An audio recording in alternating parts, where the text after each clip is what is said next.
Good morning, everyone.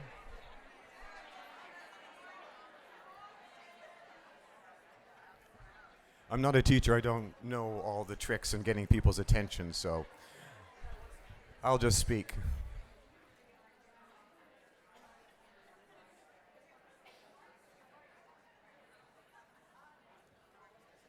As everybody's getting settled, just a little announcement before I do the official introductions. You'll notice noisemakers on your seats.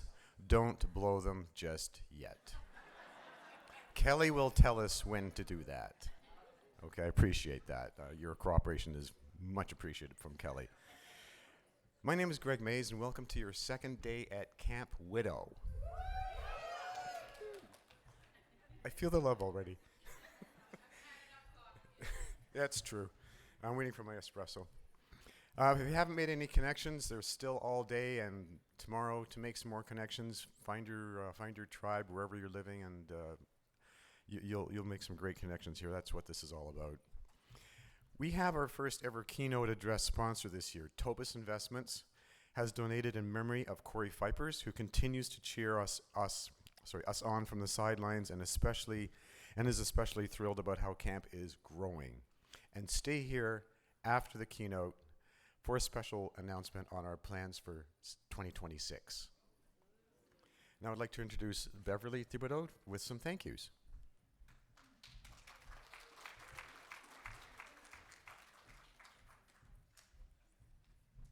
Hi, everyone. I hope I'm not as long as the keynote. Oh, sorry. Now? Is that good? I know I'm short.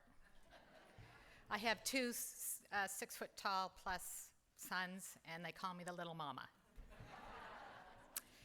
So I hope I'm not as long as the keynote speaker, but I have a lot of thank yous, important things to say for this Camp Widow. If you've ever experienced widow brain, and most of us do, you know those moments when the small tasks, like even planning dinner, feel overwhelming. You may be wondering how a group of widow people managed to successfully host 200 plus people for 3 days. Well, let me assure you, number one, widow brain does get better with time. And two, teamwork makes all the difference. We have an incredible team of widowed volunteers here at Camp Widow. And as widow people, of course, we have days when things are harder than others.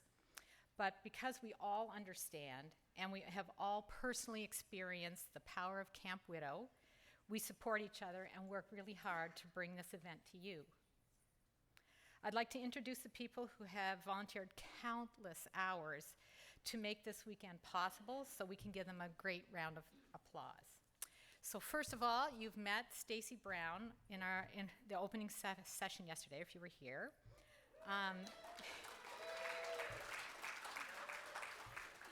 Stacy piloted Canada's first regional social group in Fredericton, New Brunswick, and that's where we met, and that's how I'm in this whole group. And that was over a decade ago. She has recently become the chair of a board of directors while continuing as director of volunteers. So she wears many hats, and if you were here last night, you would have seen that game show host thing. Stacy will be hosting events all weekend long. You may not know Irene Pfeiffer's yet, but you will. Irene is our director of fund development. She looks forward to chatting with each and every one of you about how you can support Soaring Spirits Canada so more people can find us and access our resources. Throughout the weekend, please make note of the individuals and companies who have recognized the burden of grieving and have given financial support to make Camp Widow possible for widow people. Irene would also love to have you stop by the donation station and to enter your door prize raffle. So if you were a volunteer, you got an extra one in your thank you card. And if you haven't got your thank you card, come see me at the volunteer table. Monica Brightwell, our Camp Widow General Director, and Cassia Mabied, our Camp Widow Director of Operations, that's tongue twisters, have once again taken the initiative this year to prepare camp for everyone, ensuring everything runs smoothly, from setting up of the registration platform, answering questions from all the campers, planning our meals, to room arrangements and everything in between. Jane Kassergy, our new tribute tile coordinator, has set up a stunning tribute wall and has helped Rosemary with the bookstore. Nicole Johansson, our procurement manager, also manages printing and running our registration desk again this weekend. She also heads up the team that put together our fantastic banquet tonight. Margot Sage, who couldn't be here this weekend, but brings her conference expertise to Camp Widow, and we have a widowed person for that event. Thank you to Cassia for completing the preparations for that. Greg Myers designs our printed program and puts together our workshop. He has a new partner in this this year with a long-term supporter, Justine Silver, who joined the program team helping Greg and Monica curate our fantastic speaker lineup. Look for many special pieces made by Greg for our banquet tonight. Nadine Bell is spreading the word about Soaring Spirits Canada at Camp Widow and the great things that we are doing as a developing charity in Canada. If you follow our social media or receive our newsletter, you've seen her great work. Rosemary Lamara has run our camp store for several years, selecting meaningful Camp Widow souvenirs and clothing available for purchase, so you can take a little part of Camp Widow home with you. She also coordinates our online store, making Soaring Spirits Canada clothing available all year round. Thank you to Jane again and Neil Abdul, who have helped Rosemary as part of the merchandising team and with running the bookstore this weekend. Thank you to each and every volunteer who has signed up for shifts over this weekend. And as you shop, remember that all the profits from the bookstore help support our programming. Marnie Williams has long been a supporter and presenter at Camp Widow. She is heading up our camper care team with Catherine Stem, Jen Helmuth, and Devin Chaminsky. Thank you to Marnie, Catherine, Jen, and Devin for being part of our team and supporting us when we are struggling this weekend. Lori Zamowski recruits and trains our camp ambassadors. Can I please have the ambassadors stand? I know we did that yesterday, but we may have some new people today, so if the ambassadors are wearing our thing.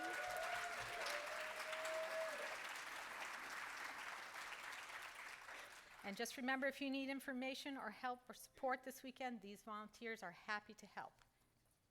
We have our RGLs, or regional leaders, here in their VIP seating in the front. We truly appreciate the work they do all year round to support widowed people in their home communities. Beverly Thibodeau, that's me. Someone wrote that part in there. I didn't write that. I prepare the RGL Appreciation Program. And if you're interested in joining a group or starting one of your own, you can reach out to one of the leaders or visit the information table where I'm standing again. Soaring Spirits Canada is more than just camp. There is work that happens all year round, volunteers who work behind the scenes to support us. I would like to thank Nancy McGregor for helping with the bookkeeping, Stephen Susaf, who has recently come on board to help with upcoming improvements you'll be seeing on the website, and additionally, Jody Keats, Vice Chair of the Board of Directors, continues to support the strategic growth of Soaring Spirits Canada, actively participating in our Policy and Governance Committee and Fund Development Committees. Lots of committees we have. If you have volunteered at camp this weekend, please raise your hand. Thank you to everyone for making volunteering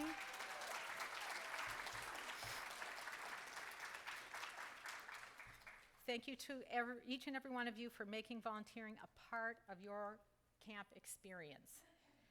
As part of the volunteer committee with Stacy and Lori, I can tell you we could not create this space for widowed people without everyone pulling together.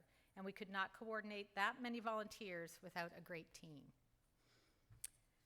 Volunteering is truly the life and heart of Camp Widow and Soaring Spirits Canada, as it is entirely run by widow volunteers. And I am honored to work alongside so many dedicated individuals. I cried at that part when I was practicing. I'm good today. The spirit of giving back ensures that widowed people can find connection and community through Soaring Spirits Canada. It is a testament to our organization and this event that so many people work to pass it forward and ensure widowed people can find this community. And if you're interested in getting involved, please visit our information table, talk to a board member or a regional leader.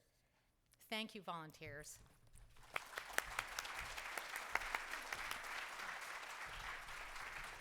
Thank you, Beverly. That was a lot of thank yous because we've got a lot of great people working for us. Tonight, it's our themed banquet, Alice in Widowland. It'll take place here and in the room next door. This is a come-as-you-are event. Themed attire is optional. You can wear what you want, but you gotta wear something. Thank you. Just as a reminder, if you're someone who doesn't consent to having your photo published, please ensure that you're wearing your red lanyard tonight so that we know not to take a picture of you. After our keynote today, please don't take off because we will be doing our group photo somewhere in here. We'll set it up, but we'll call you and make sure you're here. If you don't want to be in the group photo, please just step aside. And just a reminder, please rate your workshops. We rely on your feedback so we can improve the programming for next year. And we also have a hashtag, I didn't know this. For this weekend's event, it's hashtag Camp Widow Toronto 2025. And as far as I know, there's no program changes, which is nice. So on with introducing Kelly Lynn. It's my honor and deep privilege to introduce this morning's keynote speaker, Kelly Lynn. She is a writer, speaker, comedian, actor, singer, certified grief counselor, and widow. She knows firsthand the messy, complex, and courageous work of rebuilding a life after loss. Kelly's world changed forever when her beloved husband, Don, died suddenly in 2011. Kelly didn't just survive. She began to speak, to write, and to connect with others, transforming her pain into purpose.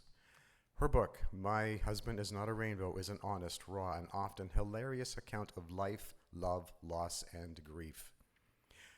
Her viral TED Talk, When Someone You Love Dies, There Is No Such Thing as Moving On, has resonated with millions around the world. Kelly brings all of herself into this work, her humor, her vulnerability, and her hope. She speaks with the rawness of someone who's lived it and the wisdom of someone who's found meaning through it. She reminds us that life after loss isn't about moving on, it's about moving forward and carrying our love and our grief with us. Please join me in welcoming this morning's keynote speaker, Kelly Lynn. Throw a parade.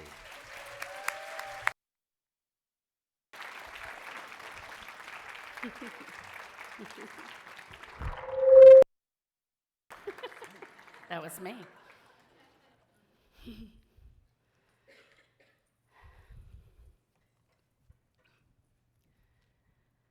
Here comes the sun, here comes the sun, and I say it's all right. Little darling, it's been a long and lonely winter. Little darling, it seems like years since it's been here. Well, here comes the sun, here comes the sun, and I say, it's all right. Little darling, the smile's returning to your faces. Little darling, it seems like years since it's been here. Well, here comes the sun, here comes the sun, and I say, it's all right. Sun, sun, sun, here it comes. Sun, sun, sun, here it comes. It's all right. It's all right. Thank you.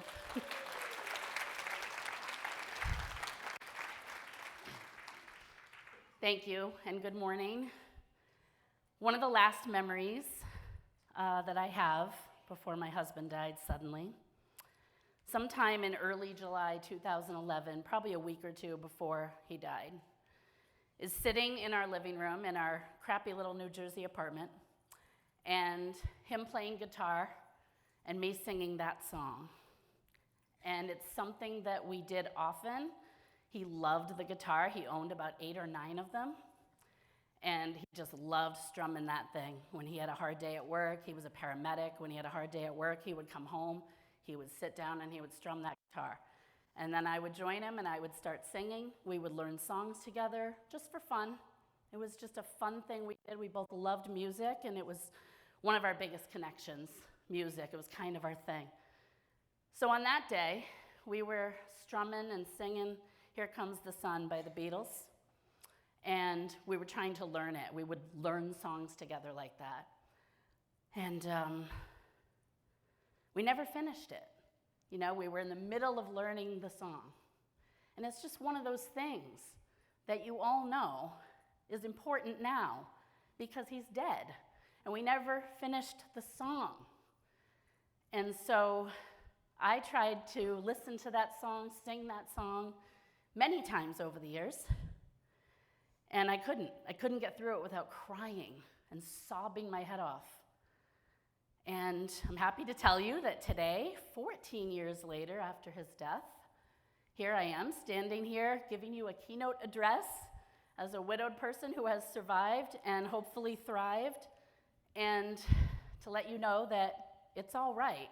It's not all right that they died, but you're going to be all right, and it's all right. And here comes the sun. It's coming for all of you, I promise. And you may have a thing that is unfinished.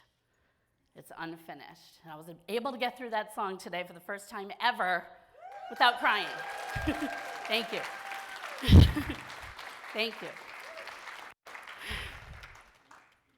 We all have things that are unfinished. They're too triggery. They're too hard. They're too sad. They're too whatever. We just can't do them yet. And we all beat ourselves up about those things over and over again. I'm not healing fast enough. I'm not being widow enough. Whatever that means. I'm not a good widow. Please forgive yourself. This is one of my messages today. Please, please forgive yourself for all of it. For all of it. For overeating, for undereating, for not drinking enough water, for drinking too much alcohol, for not knowing that the only way out is through this mess and this chaos,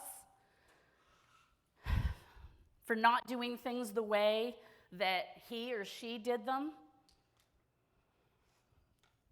Forgive yourself for not caring about living, for not caring about yourself for a while, for just existing, for processing, for taking too long. Forgive yourself for anything and everything that you did that made you feel like you were dishonoring them in some way. Forgive yourself. Forgive yourself, forgive yourself, forgive yourself. I can't say it enough times. Forgive yourself. Because when you do that, the next step is now you can start to live. You can start to live. About a week or so after my husband's sudden death, my best friend Sarah, who I've known since childhood, we've known each other since we were about 4 years old. She took me out for lunch in my little New Jersey neighborhood at a place called P.F. Chang's. So they have that here? It's Chinese food. It's really good. It's a place called P.F. Chang's. But the reason we went there was because it was literally the only restaurant in the entire neighborhood that I could go to without crying, having triggers, having panic attacks that didn't remind me of Don. Why? Because we never went there. Don and I never went there. Why? Because he hated Chinese food. So Sarah was about one of 27 people that took me to P.F. Chang's after Don's death, I ate a lot of lo mein, and now I look like this.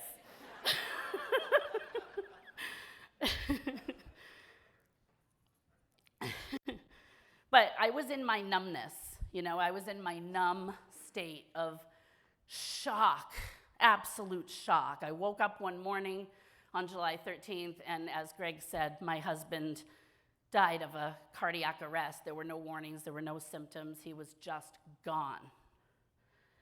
And I was in that blank state that you all know, where you're just kind of looking at stuff and 3 hours go by and you're like, what did I do today? Oh, I stared at the wall. Cool. That's what I did today. So that's where I was at, and Sarah was sitting across the table from me, and we were eating lunch. And because I was in that numb state, I wasn't crying yet.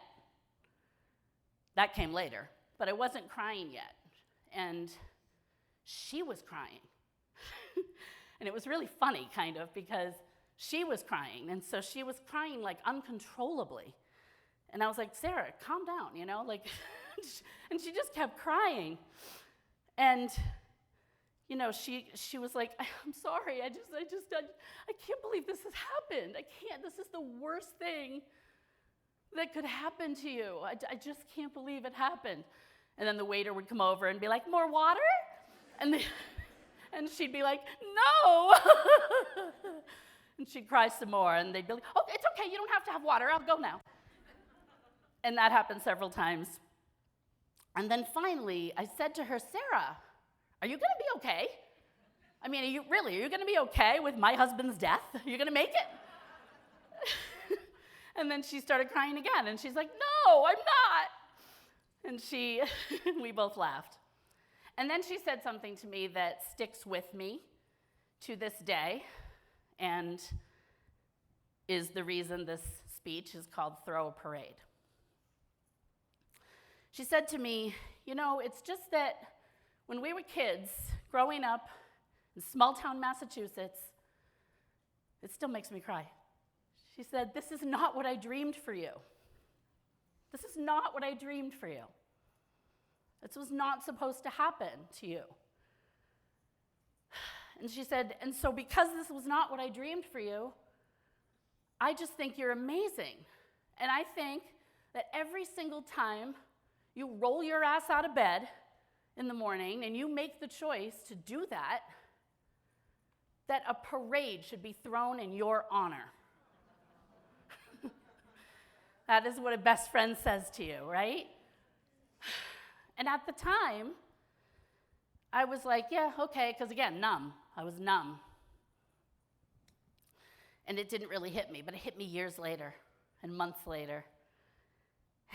And once I came out of my fog, I was like, you know what? She is right. She is absolutely right. So whatever you do or don't do following the loss of your person, you are an absolute hero. You are. You are an absolute hero. In my eyes, everybody in this room's eyes.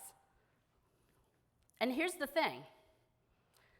You're a hero, and sometimes you cannot see that. Oftentimes, you cannot see that for yourself, in yourself, when you are the one in the middle of it. You can't see it. And you don't want to hear that. You don't want to hear, I'm strong. Wow, you're so strong. You're so resilient. You're so this, you're so that. A lot of us don't want to hear that in the beginning, right? Why? Because we didn't have a choice. I'm just doing what I'm doing. I didn't have a choice in the matter. That's how it feels for a while. But when you look at the person next to you in this room, or anybody in this room sitting near you, and you hear their story and what they've done and what they've accomplished and the mistakes they've made and everything they've done, rolling their ass out of bed every day since this happened, then you can see how amazing that person is. You don't have any problem seeing that. So that's what I want you to do today. I want you to start We're going to recognize each other, and then hopefully that will lead to you recognizing that and showing that same kindness to yourself. Because that is what you all deserve. So if I give you a bunch of examples of widowed people, some in this room, a lot in this room, and some who are following us online, on Facebook, on the live stream, if I give you some examples from them, their words, of some things that they did since their person's death that were super hard for them, you're going to see it. You are going to see the amazingness of you and of each other and the resilience. So together right now, I would like us to celebrate each other. This is what the noisemakers are for. I'm going to read a bunch of statements from people, all widowed people, some in this room, so you're recognizing people in this room, and some online that are following. If you're in this room and you wish to be recognized further than the noisemakers, go ahead and stand up. We're going to blow those noisemakers for every single person I'm going to read about, okay? And I want you to be nice and loud with those noisemakers because you are celebrating each other. After I'm done each one, you're going to blow it. I'll tell you when. It's pretty obvious, but I'll tell you when. And hopefully you're going to see. You're going to see. Okay, so the first one is me, but I'm not doing it to blow my own horn, and you don't have to. But I just want to give you a barometer for where I was at versus 14 years later, how it's come full circle, because I think it's kind of incredible. And this has to do with love and loving again. So when Dawn died, for 5 years, I was like, nope, never again. If you asked me, I said, never again will I be someone who is with someone else. I'm not doing that. Dawn was my person, the end. And I was adamant about it. Well, about 7 years after he died, I started getting lonely. My mind changed a little bit, but it was a slow shift. I mean, if you knew me back then, and some of you did, you know I'm telling the truth. I was adamant about not wanting anybody ever again. And it slowly shifted. And then I dated a lot of people after, 5, 6 years after the loss. I met someone. We got married. I got remarried. I was a remarried widow. We got married during the pandemic. I took a huge risk. I was like, I'm doing this again. I'm doing it. And I thought it would be forever, just like all of you thought yours would be forever. Well, we got married 2020, New Year's Eve during the pandemic. We had a pandemic wedding that a lot of you attended because it was on Facebook. It was a Facebook Live wedding with like 2,000 guests. It was amazing. No regrets, by the way, no regrets. And so, got married. 3 years later, we bought a house, had a beautiful pool. I miss my pool. 3 years later, we got a divorce. That did not work out. And I'm not going to go into all the reasons why, because they're very complicated, but it did not work out. And then I had to start over again. And at 53, I was kind of like, eh. And then I was like, back to the never again, not doing it, just going to go out there and have fun. So I went out and had fun. I was kind of like, screw him, I'm going to go have fun. I'm going to go date people. I'm going to date the whole world. Screw him. So I dated the whole world. And then, yeah. And then, and I had fun with them, and then I was like, yeah, whatever, no good. So then I was on this dating app called Chapter 2, which is a dating app for widowed people, for widowed men and women only. Went on there, I'm like, yeah, what the heck? I was about to leave because there was no action on there. All the guys were like 85 years old, and there was only like 3 of them. I'm not joking. So I was like, okay, this is not working. This is not for me. And as soon as I said that, I got a message. And the message was from a lovely widower who lives in Albany, New York. And it said something to the effect of, I absolutely loved what you wrote in your profile because mine was like a novel. I'm a writer, so I went on and on in my profile page. And all the other women probably had like 2 sentences. And and he said, I love what you wrote, and also your eyes are very pretty, and would you like to talk? And I wrote back, and 4 months later, we are very much in love, and I am moving forward with him. And I am once again very happy and full circle. And I don't know what's going to happen. We never know what's going to happen. But I want to give you that barometer, how you can think you're in one place and that you'll be there forever. Where you are today is never where you're at forever. It always changes. That's the one thing about grief, is that it changes constantly. Your mind changes constantly. You shift and you change as you grow with grief. Okay, so here we go. All right, the first group, Ann Victor, Jean Handelman, Allison McGowan, Christine Romano, Debbie Niemi, who is my aunt, by the way, and she just turned 80, and myself, yes. All drove here together from Massachusetts, which is about 9 to 10 hours. I dubbed it the Widobago. In case you don't know, a Widobago is a vehicle with 2 or more widowed people in it traveling to a widowed event. Widobago. That is brave. Give it up for them, noisemakers. Yes. Yes. Thank you, noisemakers. You know what? I forgot to get myself one. Can somebody hand me one from the chair? That's the one thing I forgot. Thanks, Aunt Debbie, with your bad knee. You shouldn't be doing that. That's my Auntie Debbie. Okay.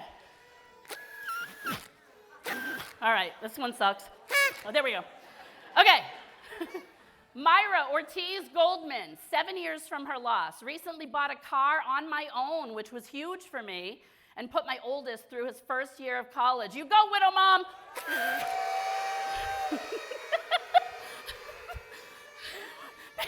These are kind of sad, aren't they?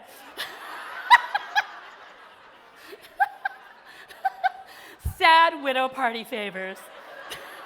They don't work and they die while you're trying to use them. Oh my God. Oh. Carrie Rose Long. She mowed her lawn for the first time, 9 years out from her loss.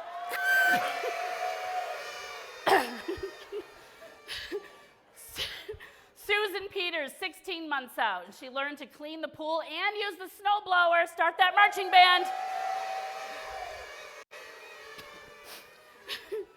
Donald Yacona from New York, he's watching online, 10 years since his loss, recently donated all of his wife Arlene's books and clothes, and survived getting his chest cut open 4 times in 1 year, a concussion, and a fractured rib.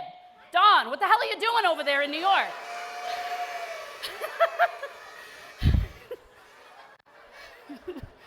He's a danger to himself.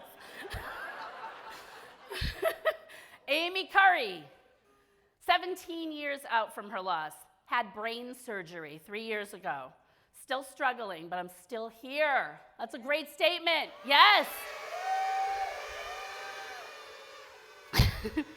She's also become a roller coaster enthusiast since her husband died, which I think is fascinating. She's ridden 350 different roller coasters all around the country. Right? This is way funnier than I pictured it being. Oh my God, just saying. Okay, Stacy Brown, she's here, officiated a wedding on what would have been her own wedding anniversary.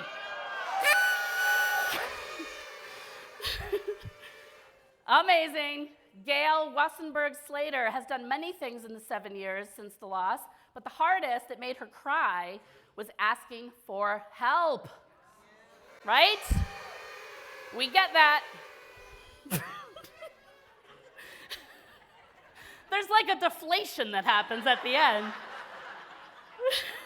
It's supposed to be uplifting, but it's like,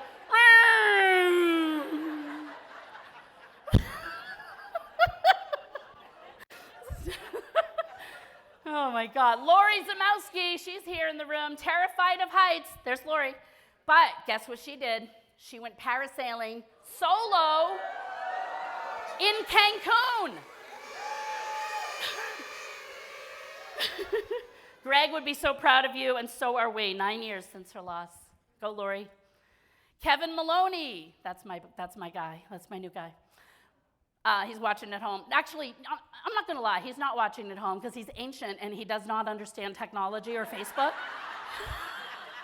He doesn't even have Facebook. So I was like trying to describe to him how to watch from home, and I'm like, you know what? Just forget it. In the middle of trying to describe it, I'm like, I'll show it to you later. Doesn't understand anything about technology. Okay. My wife made all the calls to customer service and all those other issues because I have no patience with people. Having to do that now myself, plus clean the house, do all the laundry, make myself dinner, I cannot believe how much she did for me. She was absolutely amazing. So are you, Kevin. You're amazing.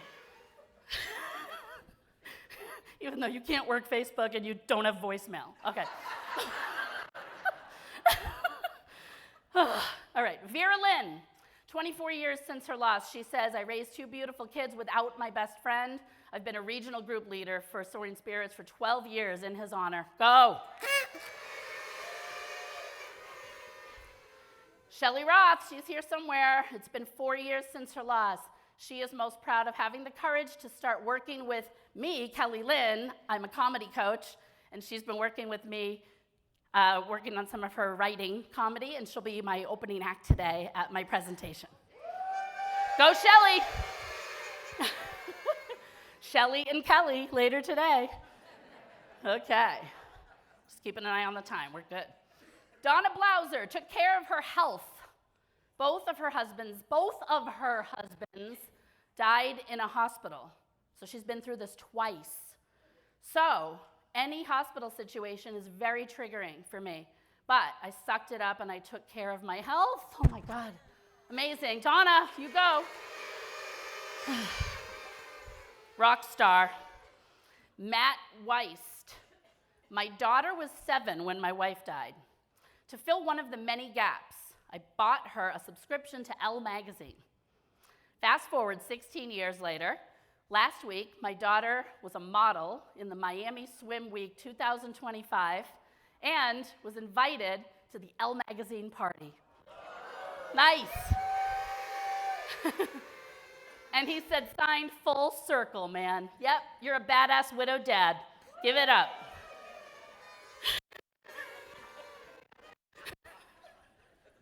Here's another badass widowed dad who is here, Steven Sosa. When my daughter had her first period, we just stop there and go home. I think we can just stop there, because we all get it. Really? A widowed dad has to deal with his daughter's first period? Are you kidding me?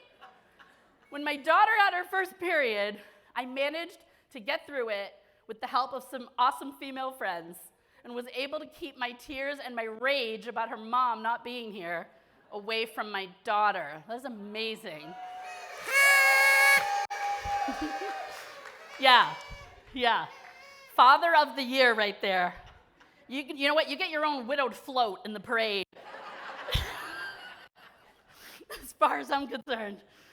Oh, okay. Deanna Johnston Darnley took her wedding rings off for 8 hours. I was hit with such massive guilt, I could not get them back on fast enough. She's at 11 years out from her loss. You know what, Deanna? It is okay. You may never take them off. It is 1,000% up to you and nobody else. Nobody else's opinion on that matters ever. Just you. You're the one wearing it or not wearing it or turning it into a necklace or moving it to the other hand. Whatever you want to do. Make some noise. That's right. Saddest parade in history. Mine doesn't even work. What? The hell was that? None of yours sounds like that, right? Kristen August recently passed her clinical social work exam and got her dream job. It was her late husband who pushed her to follow her dreams, but she stopped when he died. Of course, right? You're going to stop those dreams for a while. 10 years since the loss, and she's killing it. She's back at the dreams.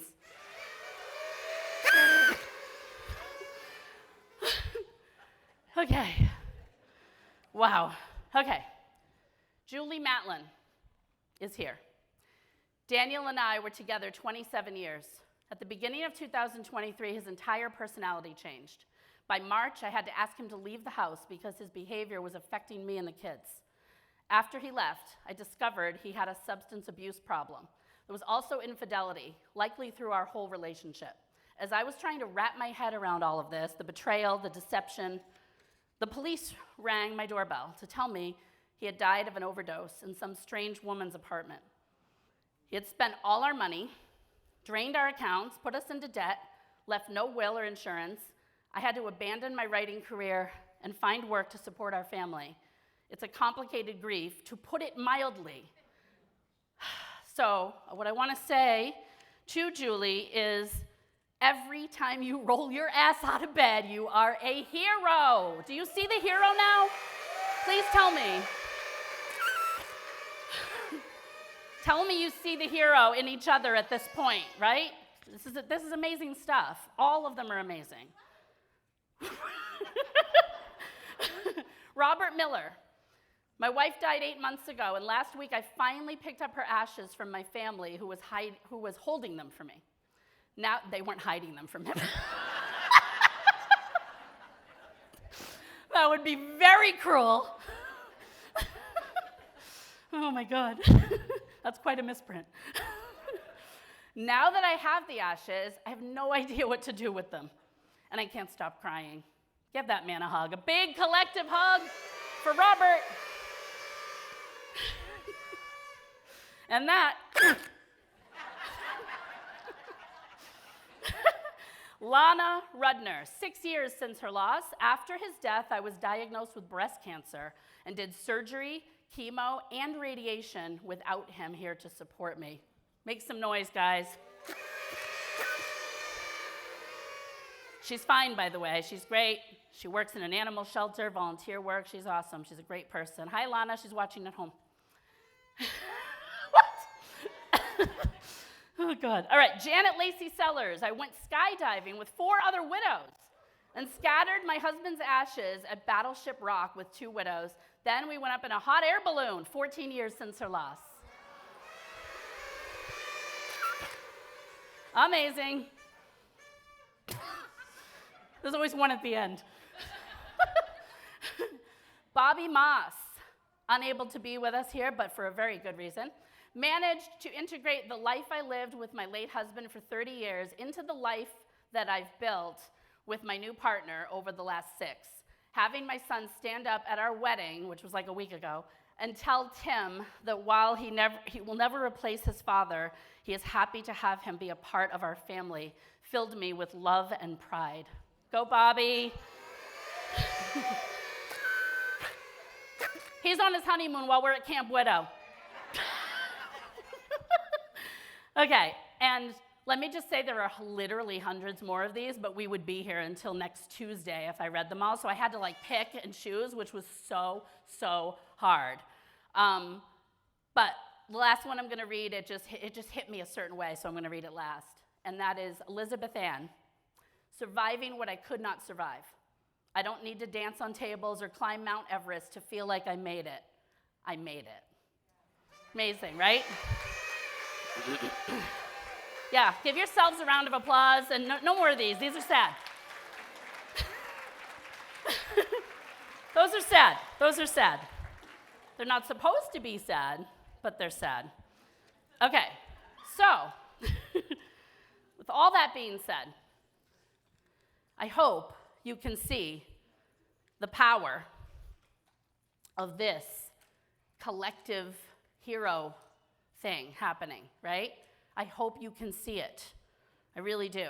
Because again, we can't see it in yourself for a long time, but you can see it in the people next to you. And I hope you see it in the people next to you. And we're going to wrap up here in a couple minutes, but I want to do something that I hope is very powerful to wrap up so that you leave this with inspiration and hope and positivity and realness. I want you guys to be proud of yourselves when you can, when you're ready. Until then, be proud of the people next to you, okay? Can you do that for me when you leave the room and going forward? It's important. Do it for yourself. Do it for them. Do it for our person. Do it for yourself. More importantly, do it for life. The power of this collected resilience in this room is astonishing. So I want you to each take a minute right now and just think about that. I want you to literally think about the fact that every person in this room has been through this. Every person has a story that's different than yours, but just as heartbreaking. Every single one of you is a story of grief and courage and tenacity and love and triumph. And I believe we are all connected by our person who died. Everybody in this room, are connected to each other through our person who died. We are here with each other. When we are here with each other, they are here too. That is what I believe. They are here too. They are right here with us. Why? Because we would not be here together in this room if we did not love them, if we did not know them. If we had never met them, we would not have met each other. So take that forward with you and see and feel how important that is to have these people in your life. Those that are comfortable, this is how I want to end this. Those that are comfortable, grab the hand of the person next to you. This is the two-part thing. If you're not comfortable doing that, that's fine. But if you are, just grab the hand of the person next to you. And on the count of 3, this is going to be part 1. On the count of 3, this will be a two-part thing, but on the count of 3, and I want this to be as together as possible, I want everybody to say the full name of their person on the count of 3, okay? As you're holding each other's hand, because we're all connected through them, okay? Are you ready? Say it as loud as you can on the count of 3. Ready? 1, 2, 3. Dawn Shepard. Awesome. Now don't let go.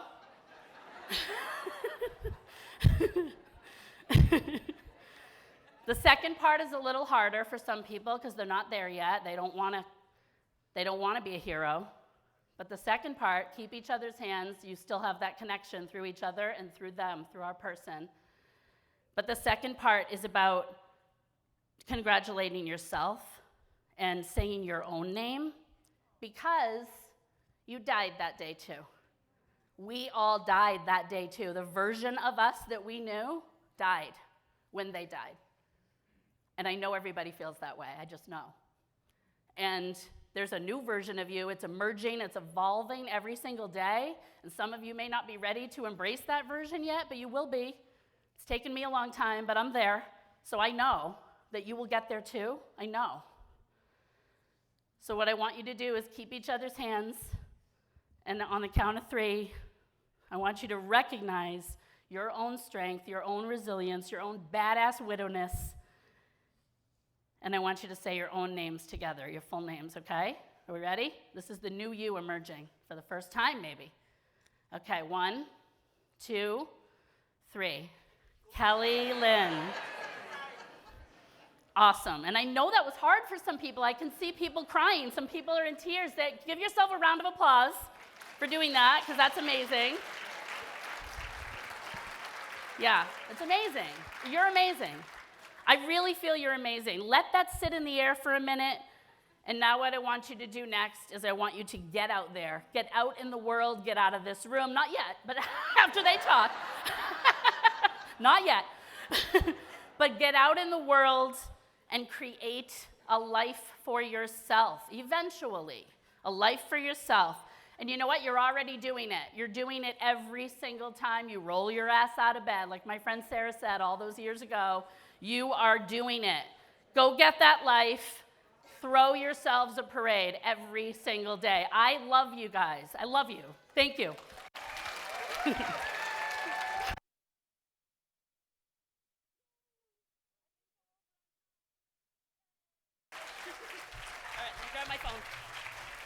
grab that after.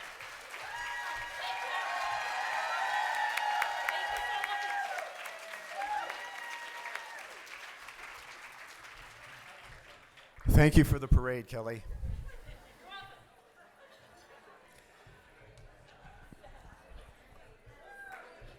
And now for that announcement you've been waiting for, I'd like to call up all of the board members for Soaring Spirits Canada on stage.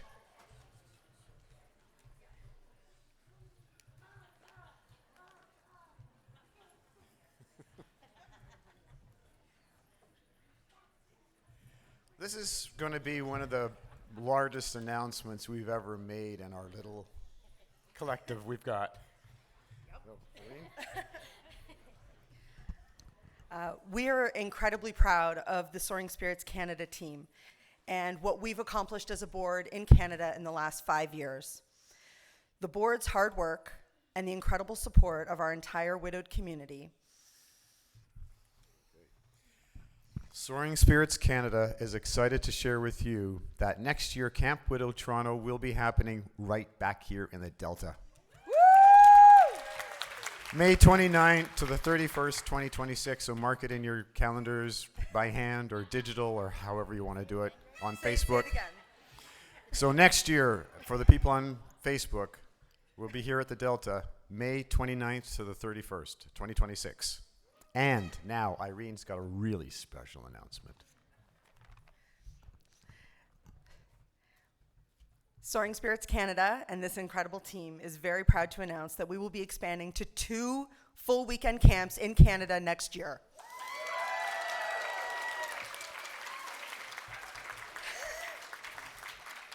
We are taking Camp Widow on a great Canadian road trip. 2, everybody?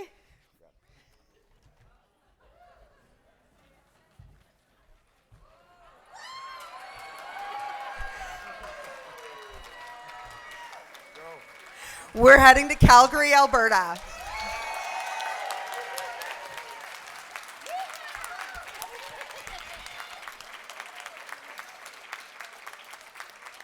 We will be at the Westin, downtown Calgary, September 25th to 27th, 2026. I'm going to say that one more time, September 25th to 27th in 2026.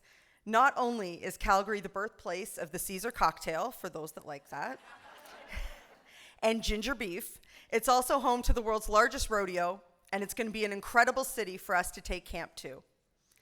This is a pilot project. If it is successful, we're going to consider taking camp on the road to other great Canadian cities in the years to come. Some of you may have already been speaking to me about that. Registration for both of these camps in 2026 will be opening this weekend.